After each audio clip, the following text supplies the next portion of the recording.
Good evening, everyone, and welcome to the public board meeting of June 17th, 2025, and our last public board meeting of the 24-25 school year. I'd like to acknowledge that School District 72 operates through a large geographical area.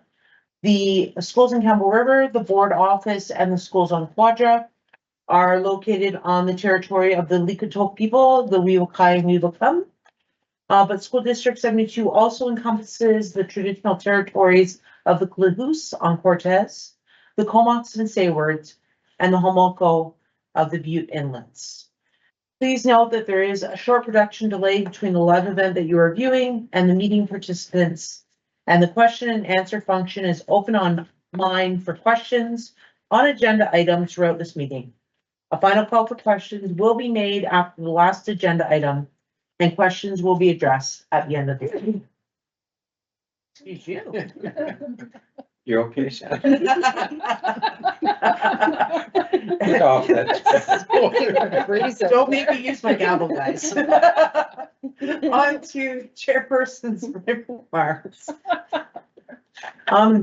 As we approach the final days of June and the end of the 24-25 school year, I want to take a moment to reflect on the incredible dedication and hard work from everyone in our education system. I am filled with immense gratitude for our educators, administrators, support staff, stakeholders, partner groups, and fellow trustees. Together, we've remained focused on improving our education system, meeting the diverse needs of students, and supporting the children in our communities. As we head into the summer, I'd like to extend a heartfelt thank you to the staff members who are retiring this year. Your contributions to our student success have been nothing short of remarkable. Your legacy will continue to inspire future generations of both educators and students, and we are deeply appreciative of the years of dedication and passion you have given to your roles. Your impact is lasting, and we wish you all the very best in this exciting new chapter of your lives. While we acknowledge that challenges still remain, I'm confident that by continuing to work together, we will keep making positive strides in our education system. This year, trustees across the province have worked hard to raise awareness on key issues. Through motions passed at our April AGM, presentations to the Select Standing Committee on Finance, and ongoing collaboration with our partner groups. BCSTA has heard these messages and is committed to working throughout the summer to ensure that our advocacy efforts reflect the reality of public education across all 60 districts. The goal is to create cohesive, constructed advocacy that can be amplified through local channels in support of the future of public education. As we take this well-deserved summer break, I encourage you all to rest, recharge, and celebrate the many successes we have achieved together. You've earned it. I look forward to continuing our work together and to another year of building a stronger, brighter future for education in British Columbia. Thank you. On to Superintendent's remarks.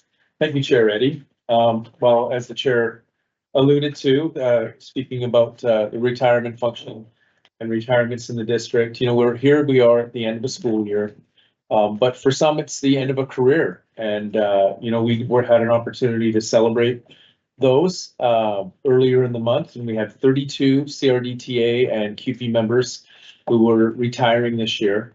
And when you think about that accumulated service and all the service that they have brought to our school district, it's really something that we will miss collectively. And also just want to thank those people and celebrate that. And every year we get to this point of our year where for many of us, it's the end of a single year, and others it's the end, as I mentioned, of a career. But we also spring forward and we looked at what we still have to accomplish before the end of the year. We had an Indigenous grad recently, about 3 weeks ago, and we will be celebrating next week, as well as Friday, starting with Rob Ron, the graduation ceremonies at all our secondary schools. We have 91 Indigenous grads graduating this school year. We had a Métis sashing ceremony a couple of Saturdays ago at Rob Ron, celebrating some Métis graduates. We have many opportunities to celebrate right now with things that are happening in our schools across the district. Lots of schools have already partaken in Indigenous ceremonies, celebrating Indigenous Day coming up on Saturday, June 21st. We had Wild Schools opportunities at Penfield Elementary. Rodron will be celebrating their graduation this Friday. Timberline is next Tuesday on June 24th, and Carihi High is next Wednesday on June 25th. And through all of those celebrations, we can look back on a year of success, but also a year of challenges. And I had an opportunity to speak to the grads at the Indigenous grad ceremony, and I talked about the obstacle being the way. And for many of our schools, the obstacle has been the way. I'm going to have a report later on this evening about the Carihi High fire, final report moving into summer. What a huge obstacle that was for that staff, and for them to work through it and fight through it at times, but continue to be teaching kids to their utmost abilities was really quite amazing. And it let you see that, hey, that obstacle was the path forward for that staff. And they worked through it with all of their students. And there are many individual cases of that throughout our school district. So I just wanted to congratulate everybody on another year that is almost over. We've got about a week and a half to go.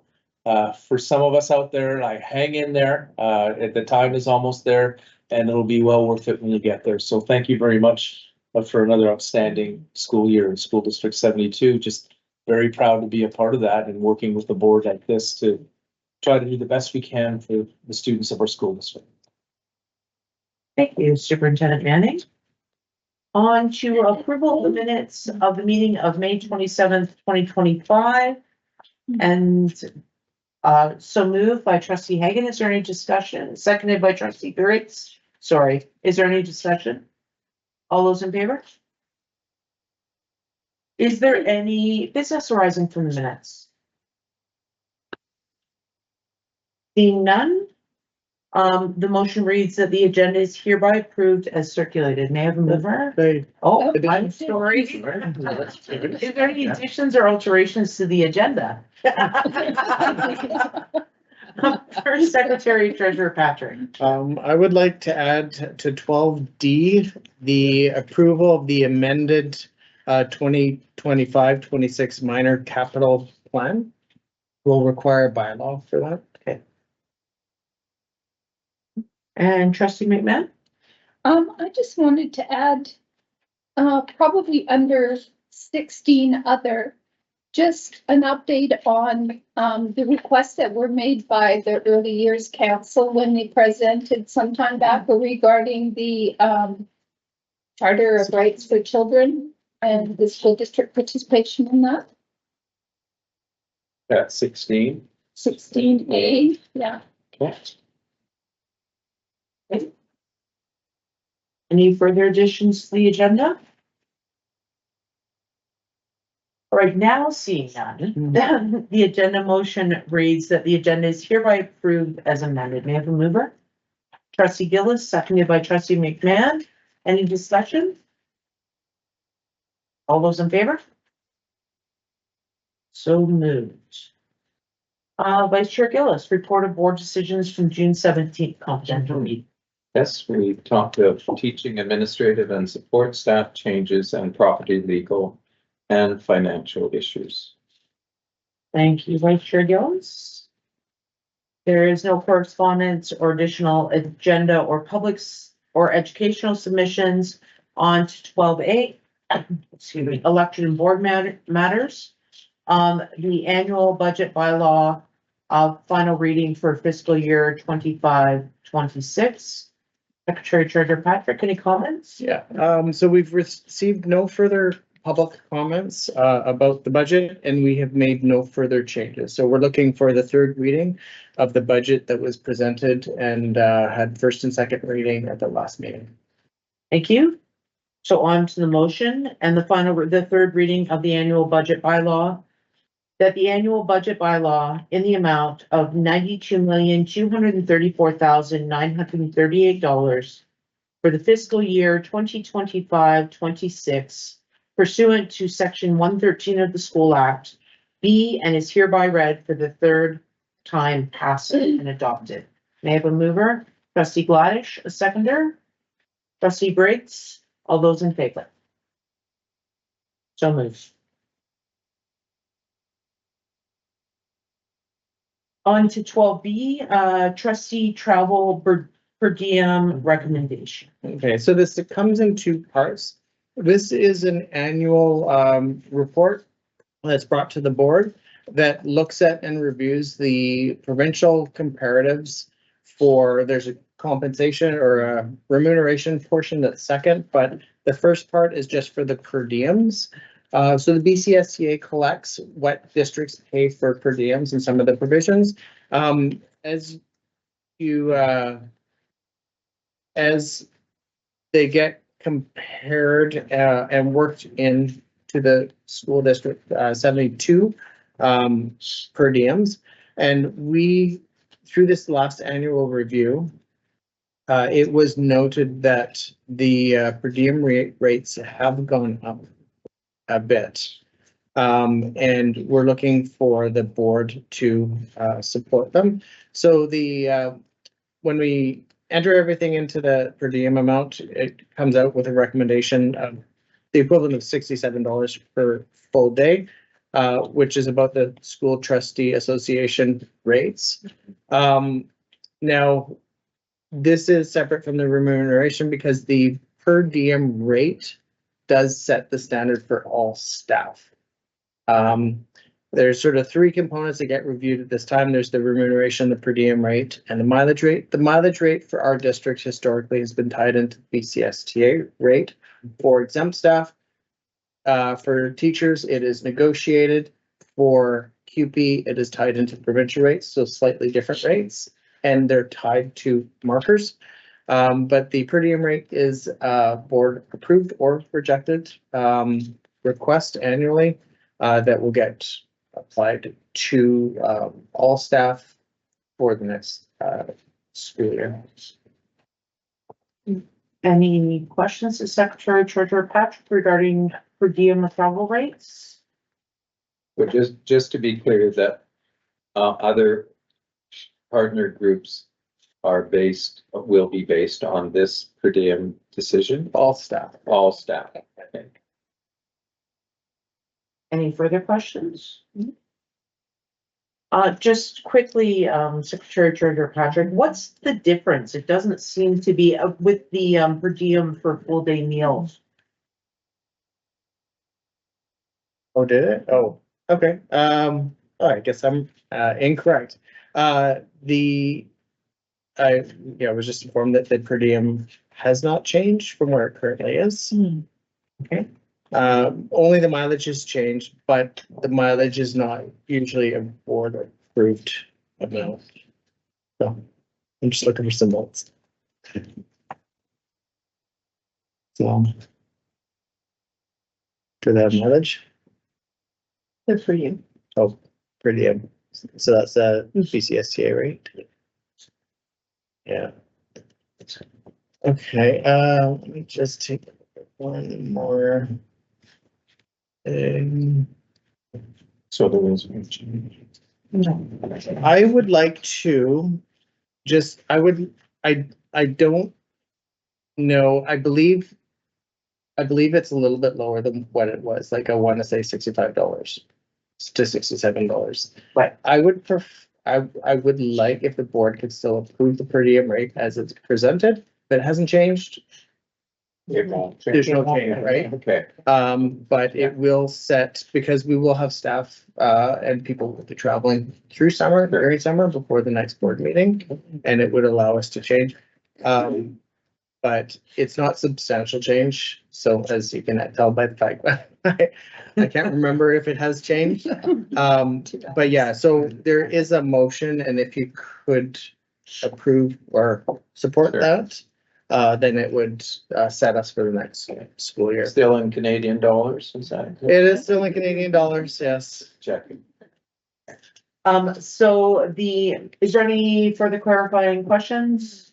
The motion for the trustee travel per diem reads that the board approve the adjustments to per diem rates as outlined in the summary provided by Secretary Treasurer Patrick. May I have a mover? Trustee Harper, seconder. Trustee Briggs. Oh. All those in favor? So moved. Oh. On to trustee remuneration recommendation. Okay, so we do have more detail on this one. So just a reminder, this remuneration report is based on a community developed formula and approach 25, 30 years ago now, that we use and we bring back to the board each year to set remuneration rates. Independent community group that set this but the board still has to approve some of the changes. So we gather, say, from that same BCSTA report, all districts send in what their current amount is. They each have different ways of setting their remuneration. Some it'll be on an annual basis, just by discretion. Sometimes it's by the CPI, the inflationary increases. Sometimes it's tied in with staff. It varies for every single district. I actually think that our district formula is unique. I don't believe there's anybody that uses exactly that recommendation or that formula recommendation. Based on this current year review, based on the number of students to set it and make it more comparable, it is recommending an increase of 552 for a chair, 633 for vice chair, 430 for trustee. That total amount, if approved, is an increase of $3,335. Just to mention it to the board, the way this formula works, if the board chooses not to support it this year, next year, it likely will go up even more, so that amount will get larger. So it is sometimes if you delay it this year, it just leads to more at a future point in time, unless the board ever wanted to revisit that formula. Any discussion, trustee Gillis? Yeah, I mean, it's a very awkward kind of, I guess, proposal, given the circumstances we're in. But then when I look at this, I see we're one of 12 districts and we're No. the 9th on the list. Is that correct in terms of, is that the way everyone reads that? That there are, yeah, I guess that's my question is, how did we get so far behind other districts? I'm just curious. So sometimes it's a nature of how. So there's a formula. Yeah, how and where they are. And because some districts can go up like $5,000 in a year, because it's not based on a per student factored change. So, yeah, I have not asked other districts how they go about setting, and I haven't identified that to provide greater insight. Other than, and there has been the odd year where it has gone down. I think in 15 years, I've seen that once for trustee remuneration. But it actually is different each year, oddly enough. And so if everybody did the same thing every year, you would see it going and changing in step with each other, but it hasn't. Any further discussion? Further questions? So there's a motion attached to this, that the board recommends an adjustment to trustee compensation as per the by the board in 2005, which is reviewed on an annual basis and will take effect on July 1st of the new fiscal year. May I have a mover? Trustee Harper, seconded by trustee Hagan. All those in favor? So moved. Thanks. All right, on to 12B, which is an agenda addition. Approval of the amended capital plan. Yes, so the first time I brought this to you, we were not approved for a bus.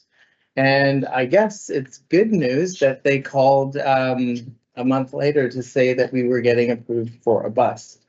So this is a diesel bus.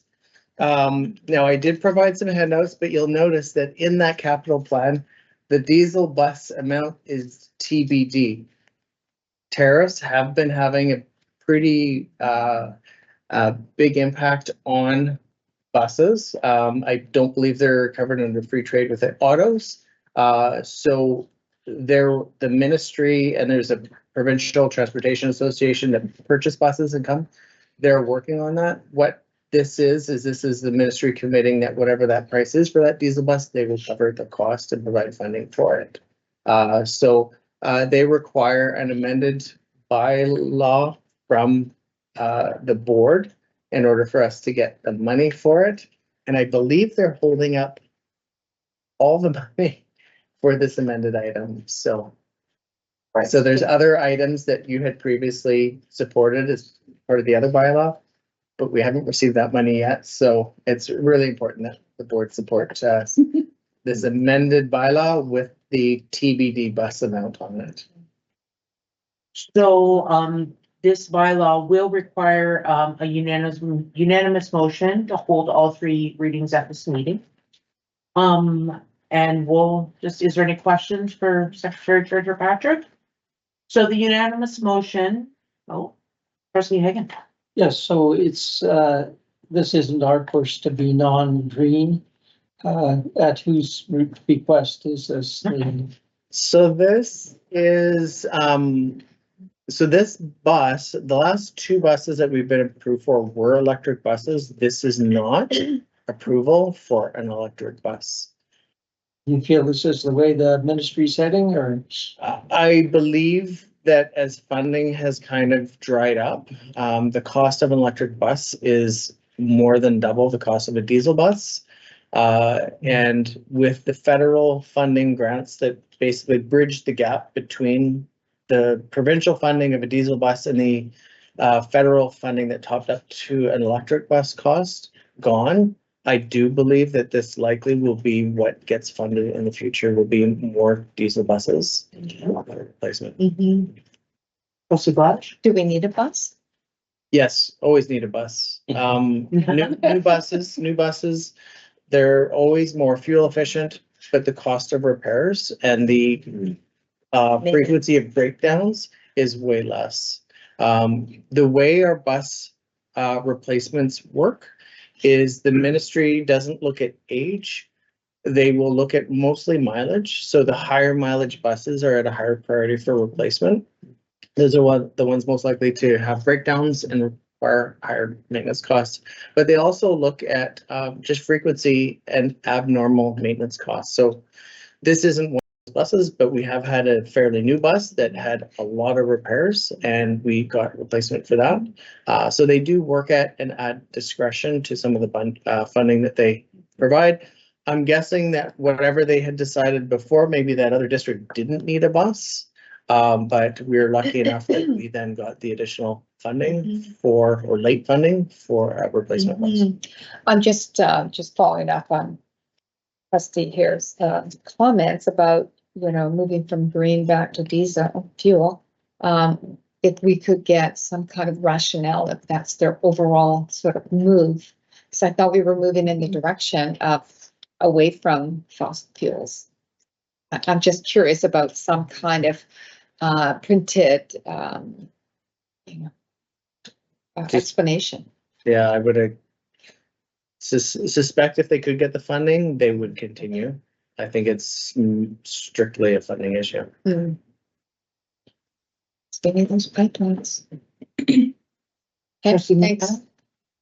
Oh, yeah, just out of curiosity, what happens to our old buses? Do they go to a government site to be bought off by So- people who wanna go camping? Yeah. And does the government keep those dollars or do those dollars come back to us? So we have a surplus policy and we will list it on, there's an online BC bid website where we will post them. And it's a province wide, actually, I think it's open even broader than the province to try to get the best dollars for that sale. We get to keep it fully 100%. So, yeah.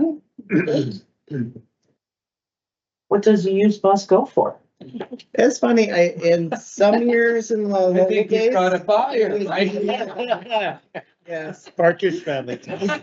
The amounts have ranged, and I remember us getting as low as $500 per bus, but I know that some more recent years, it's been $10,000, $15,000 per bus. I don't know what the current going rate is, but yeah. I didn't expect you to, but I did. I was kind of You curious. know what? Anybody can go onto BC Bid online. You might have to register to go in and see, but it's government and public sector surplus equipment is listed on there. And, yeah, like, I mean, you definitely have to be registered to place a bid. But you might not need to register just to browse and see what's available. Interesting. So back to the unanimous motion. And that reads that the capital plan bylaw number 2025-26 CPSD 72-02 for projects identified in the May 15th, 2025 capital plan response letter from the Ministry of Education and Childcare be given all three readings at this meeting. May I have a mover? Trustee Mann, seconded by trustee Gladish. All those in favor? So moved. That moves us on to the three readings. And off we go. That the capital plan bylaw number 2025-26 CPSD 72-02 for projects identified in the May 15th, 2025 capital plan response letter from the Ministry of Education and Childcare is hereby read for the first time. Moved by trustee Hagan, seconded by trustee Gillis. All those in favor? So moved. The second reading that the capital plan bylaw number 2025-26 CPSD 72-02 for projects identified in the May 15, 2025 capital plan response letter from the Ministry of Education and Childcare is hereby read for the second time. May I have a mover? Trustee Gladish, trustee Briggs, all those in favor? And the final reading that the capital plan bylaw number 2025-26 CPSD 72-02 for projects identified in the May 15th, 2025 capital plan response letter from the Ministry of Education and Childcare is hereby read for the third time, passed and adopted. So moved by trustee Gillis, seconded by trustee Harper. All those in favor? So moved. You can let the ministry know we'll take that bus. Well, with some caveats. Well, the tank. I think it was. The TBD bus. So I'm gonna. I remember. But anyways, my story. No, that's okay. Yeah. Okay. On to educational updates, childcare updates. Associate Superintendent Sisnick. It's been a while since we chatted about childcare, so I just thought I'd give you a little bit update on kind of the construction part and then the operation part. Construction, I'll talk about a phase 1 and a phase 2. Phase 1 was our original build of 7 sites in town. All those buildings have been completed and are in operation. We're in the reconciliation phase, which basically means the province is going through our paperwork to make sure our expenses are appropriate. We've met all the other conditions. We came in about $400,000 under budget among the 7 projects. So we've requested that we be allowed to transfer that to our phase 2 projects. Our phase 2 projects, we have 4 sites that we've started with the architects, and we may start 2 of the sites being built this summer.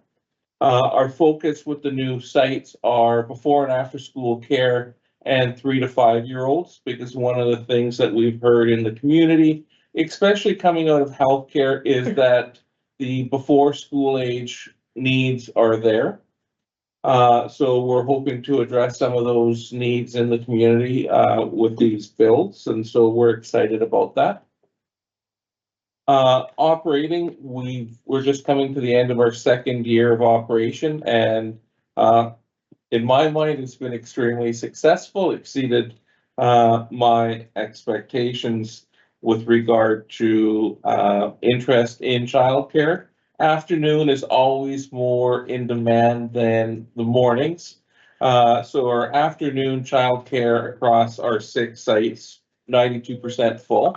We have wait lists at many sites, going down for, 2 or 3 years away.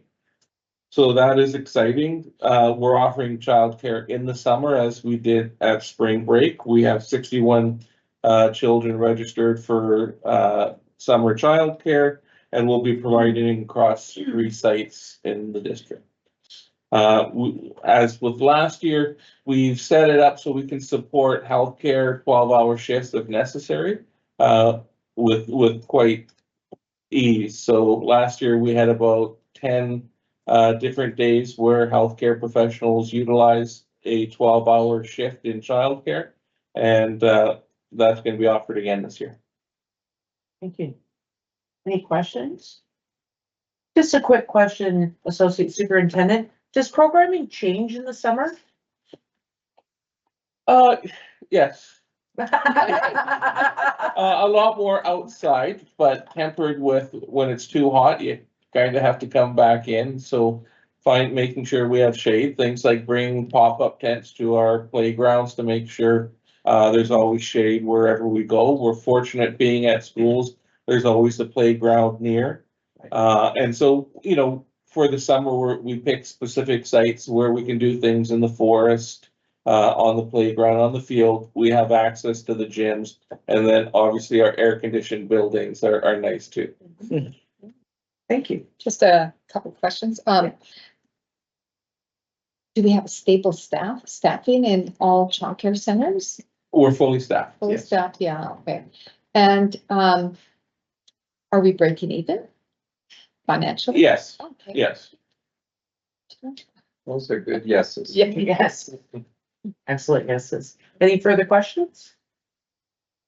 Seeing none, on to 13B, Carihi Fire Station. Thank you, Chair Eddie, and although we revisit this and have revisited this frequently throughout the course of the school year, I think it's important to let the public know what's going to be happening on the Carihi site throughout the summer months, and what we're hoping to have in place and ready to go for September startup. So here's what we can expect in terms of summer work at Carihi.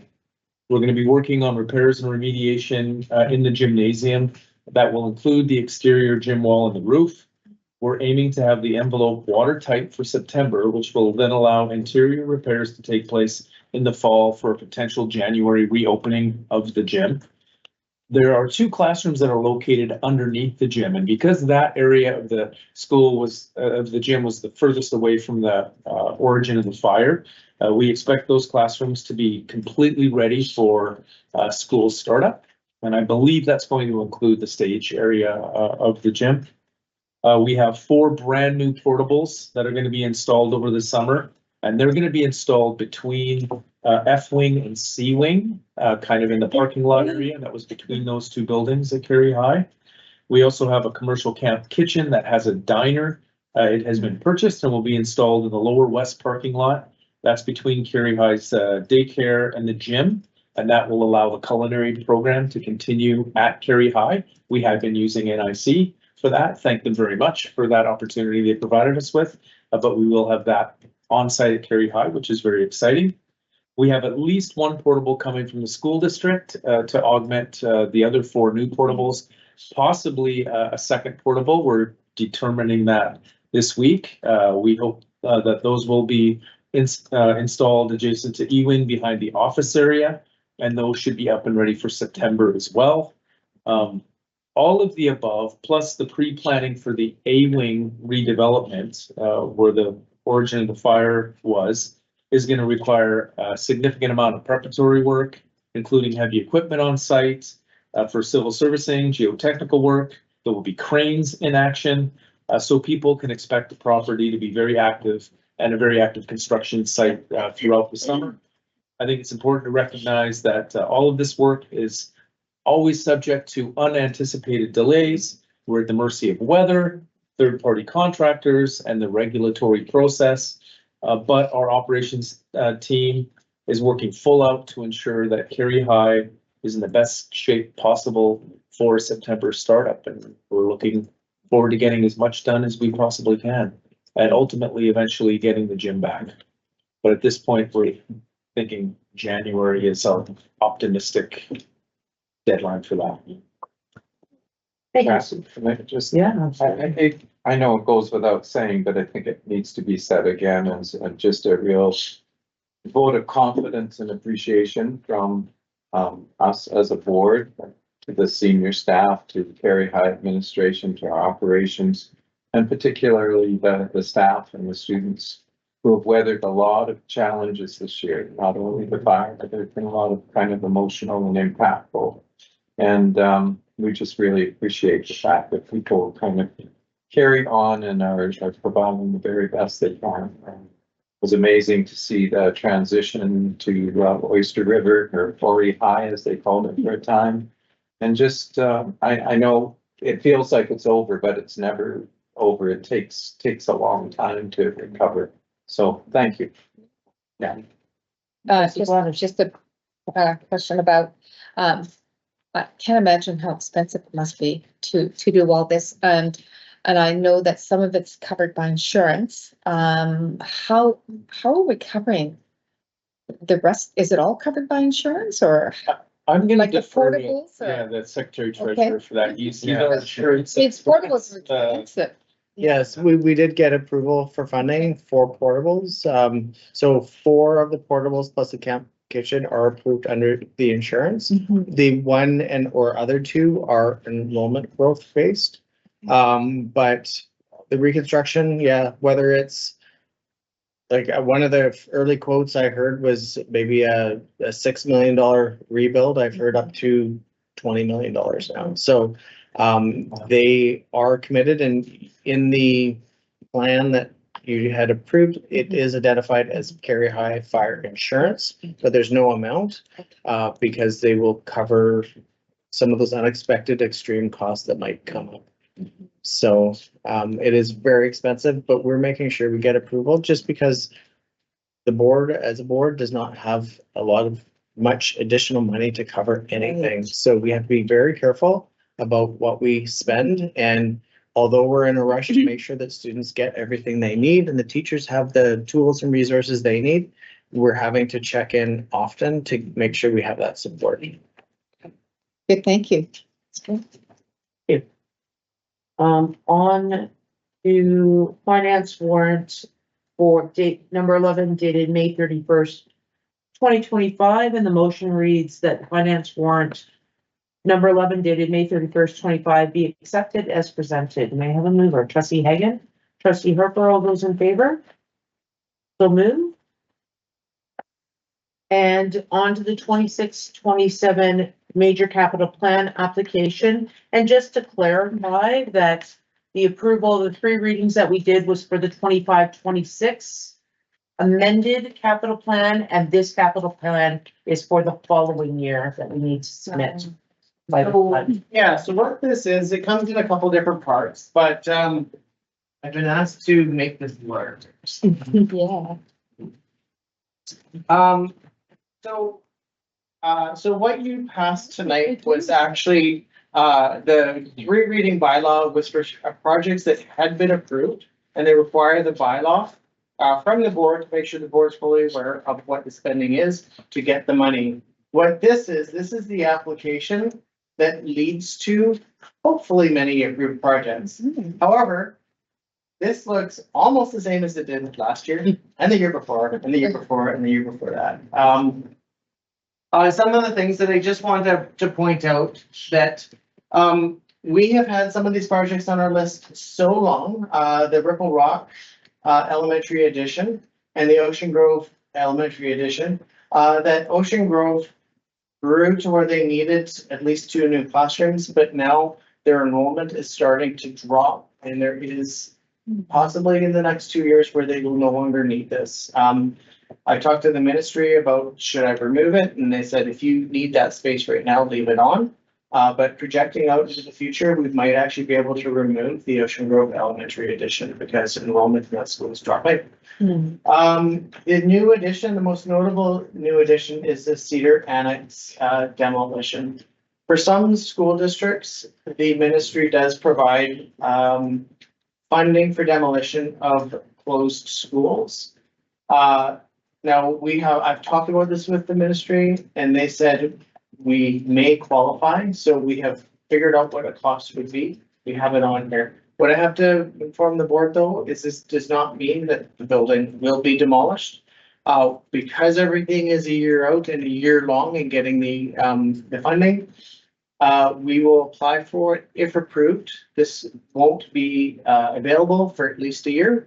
And then by the time you potentially make arrangements, it could be up to another year. So any point in that time, other options for Cedar Annex can be considered, and that can be, the funding, if approved, can be turned down. There's a number one project for the board, Cedar Elementary full replacement. We have been advised by the facility planner that worked with us to update the PFRS. So that $39 million is about as accurate as what we think it will be. When we do an updated project facility report, we'll get sort of an exact amount for that. And really, that report that they're working on, it does cost money, but it gets us a little bit more ready if funding is approved to proceed with potential construction. But that's the updated number there, so. And then we have a bunch of seismic items down on the bottom. Now, my latest information is that the seismic program is winding down. So I'm not sure that these, we have them on our list. They're relatively low priority according to ministry standards. So these also may be here next year. So, so all we're looking for from this is a motion for the board to approve us to actually hit send on that application.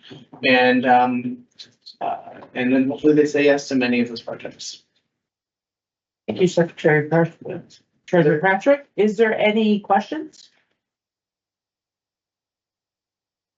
Seeing none, the motion reads that in accordance with provisions under section 1424 of the School Act, the Board of Education of School District number 72 Campbell River hereby approves the proposed capital plan, major capital programs for 26-27 as provided on the capital plan summary for the 2026-27 submitted to the Ministry of Education and Childcare. May I have a mover? Trustee Gillis, seconded. Trustee McMahon. All those in favor? Thank you. Bit of a sight there. Just kidding. That'd be helpful. Snap. On to committee reports, 15A, June 4th Audit Committee, Trustee Briggs and Trustee Harper. Did you take notes? I did. I was being dazzled by the Secretary Treasurer and the two presenters. We Got a big overview of how the audit is going to be conducted. And, it's very thorough firm that we have engaged. And yeah, I was impressed. You? yeah, we had Graham Roberts with MNP, Renee McNeil on our finance team, Secretary Treasurer Kevin Patrick, Natalie Crawshaw, and Dave and myself. It was a pre-audit meeting for our audit service plan. We went over, for the first time we had done this, we went over single sole source procurement transactions, which were over 40,000. So that's like when there's only one choice for like such an item like BC Hydro or Fortis, things like that. We went over the audit schedule and it's happening earlier to lessen pressure on our accounts payable. And we used up most of our unrestricted reserve. There was no good or bad surprises. Our contract with MNP expires in 2027. The GST issue from the last audit is now fixed. And adding it to the audit helped BMO to take it seriously, so that is good news. Yeah, our next meeting is about September 10th-ish. Anything else? Well done. Really? Is that the first time you sat the audit committee? No. No. I'm understanding more of it though, the more of them I sit through. Kevin's very good at I see a explaining real it to us. sparkle in your eyes. Yeah. She survived. Love it. On to the Vista Planning Committee, trustee Gillis, Gladish, and McMahon. Well, the event of the year, The event. of the year. October 3rd and 4th, Vancouver Brown School Trustees from all 12 island districts will be meeting at the Robron Center. We're still working on the title, but we believe it's something along the way of pathways or journeys to success. So the focus is going to be on what contributes to student success, and I'll turn things over to each of my wonderful planning committee members. I don't know who wants to speak first. Well, it just occurred to me that it really does address an important part of our strategic plan that we don't really discuss very often, and that student-centered learning. How do we meet the needs of those students who may not just feel comfortable in the mainstream? How do we address their needs? And so I think that's kind of what we're addressing, and it's really exciting to be able to do that. So I think it's falling into place, and a few more phone calls and some, committing some time and energy from presenters and speakers will get us there, I think. Yeah, I think so. Yeah, I don't know that there's a lot to add. I think what we're trying to do within the context of the half a day that we have to focus on kind of learning is that idea that there are so many ways to be brilliant.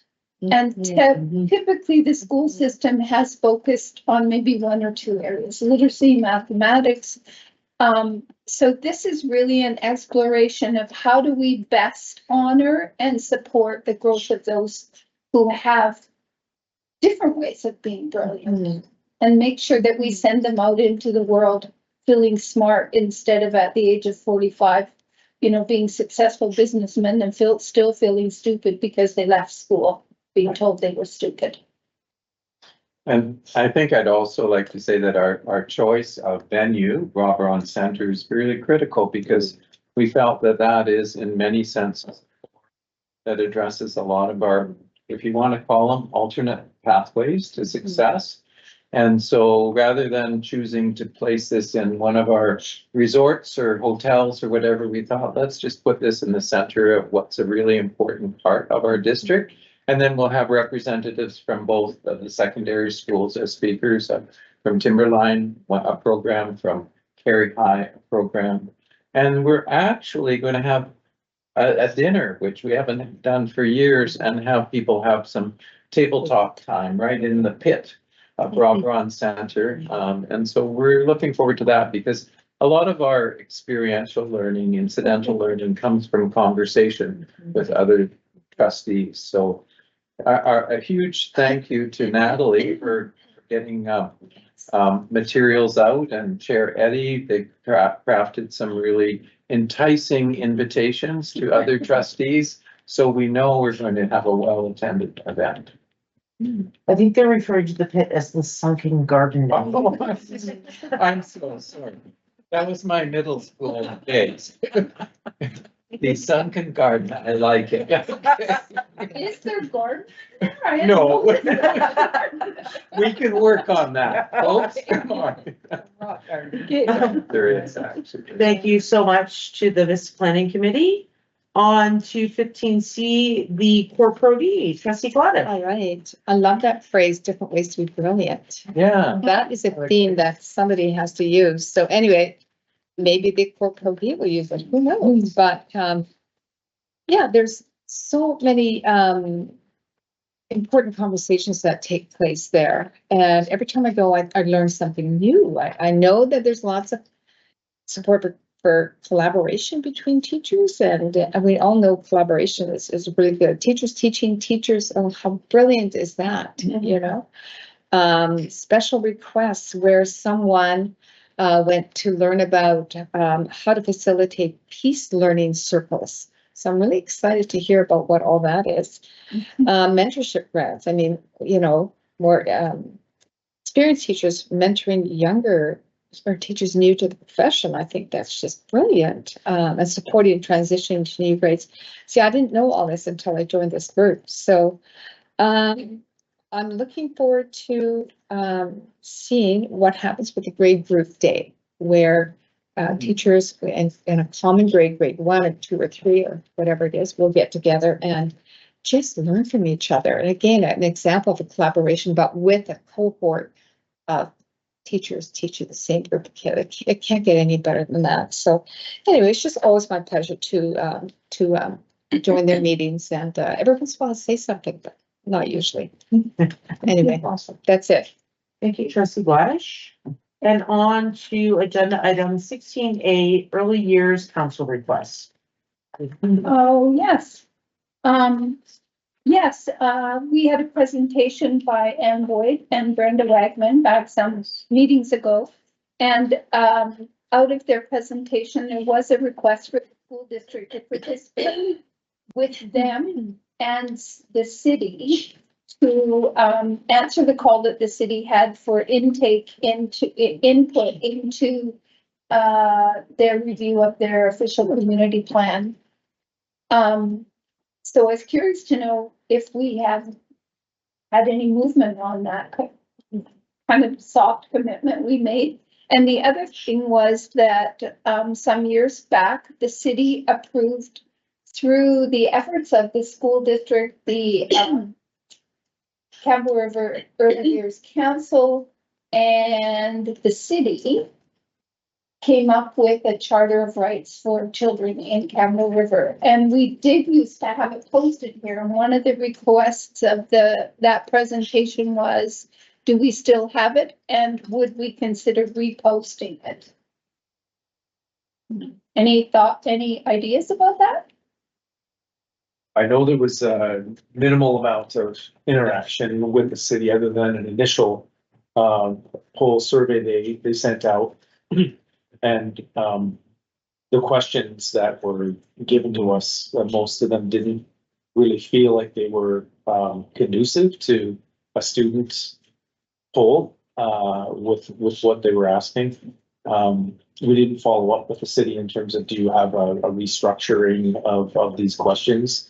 Because they weren't questions that we felt our students would be prepared to answer.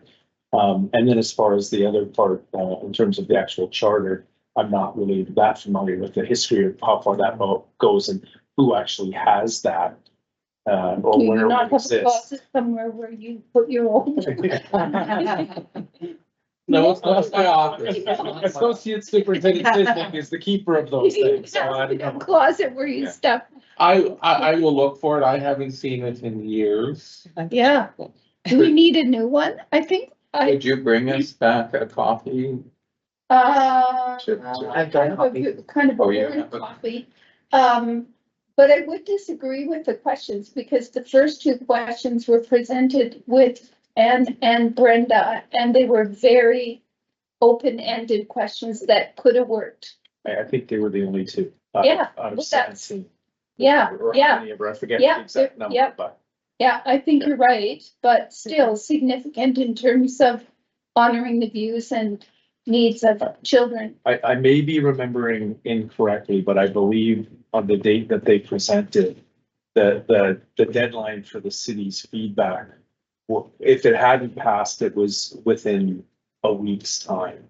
Okay, So I could look that up. Okay. Try to find out for you though. okay, I'll do some poking around to see where all that is at from the other end. Okay. But I'd love to see the rights, children's rights back up on the wall. Any further questions or comments? Seeing none, may I have, are there any questions from anyone present on agenda items or anyone online? I have a few. Okay, First, senior management may know this, but I'm not sure if the board does. I will be the local president of the CRTC again next year. So. congratulations. Congratulations. One of the first questions we have is we would love to set our 3 liaison meetings. Yes. Into the schedule and at least get some tentative dates in the schedule because none of those 3 meetings happened this year for a variety of reasons, not for a whole variety of reasons. So if we could do that, that would be great. I wasn't able to hear all of the back and forth during the per diem discussion. Did those per diem rates decrease, increase, or just stay status quo? So the per diem rates, I thought they had changed and gone up based on a spreadsheet that I was working on. But what I didn't check was that the actual posted per diem rates were exactly what is in this, so they did not change. They did not change, okay. But as I understood it, the mileage did, correct? The mileage for the BCSTA has, but as you know, this BCTF are contractual. Yeah. The QP ties into the provincial, which is close to the BCSTA, but sometimes there's a little bit of a gap there. Correct. Okay, thank you. And I'm just wondering if the remuneration motion indicated that it's looked at or reviewed in April and then for effective July 1st.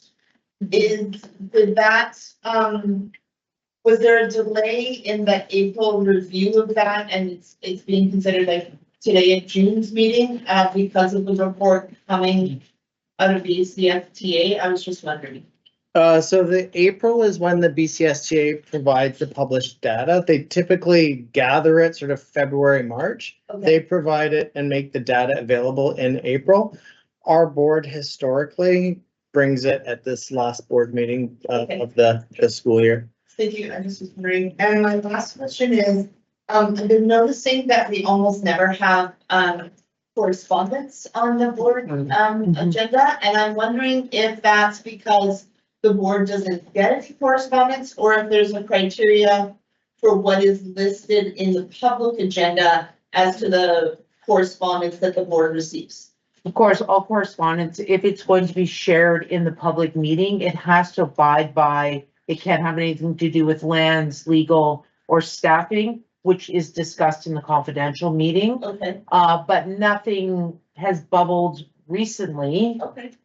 but it is something, it is a practice that other boards kind of lean into a bit more. We historically have not, but if it has anything to do with lands, legal or staffing, it will be brought to the confidential meeting. Yeah, no, I was just curious because it seems to be one of the very few agenda items that is always a none. The others kind of fluctuate. Sometimes there's one, sometimes there isn't. So, just for some clarification. Thank you. Thank you. You have a question that's coming online. Okay. When do you expect the new childcare centers to open?